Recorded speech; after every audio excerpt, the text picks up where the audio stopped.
Depuis le 15 janvier dernier, les différents maîtres de midi des 12 coups de midi sont confrontés à une toute nouvelle étoile mystérieuse.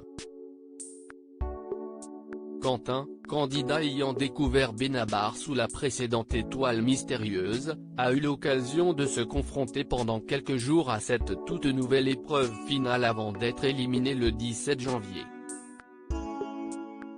Depuis son départ, quelques maîtres de midi se sont succédé mais, ces derniers jours, c'est Bruno qui garde la main et qui fêtera, ce 29 janvier, sa 10e participation.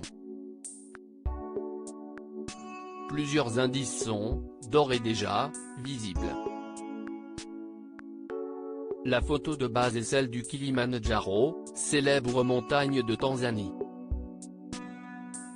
On distingue également un kangourou, un camélia et une machine à écrire.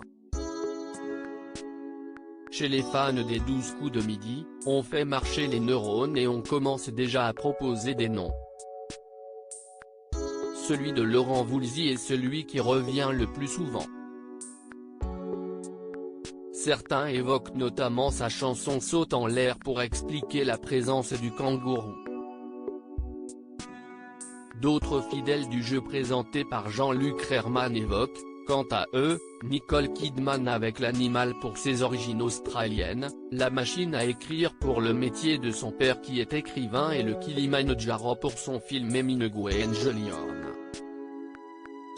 Estelle Lefébure a, également, été un temps évoquée mais proposée par Bruno, ce jeudi, ce n'est pas elle qui se cache sous cette étoile mystérieuse.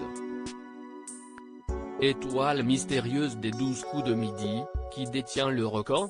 Il faudra certainement encore attendre plusieurs jours et le dévoilement complet des cases pour savoir qui se cache sous cette étoile de janvier 2021.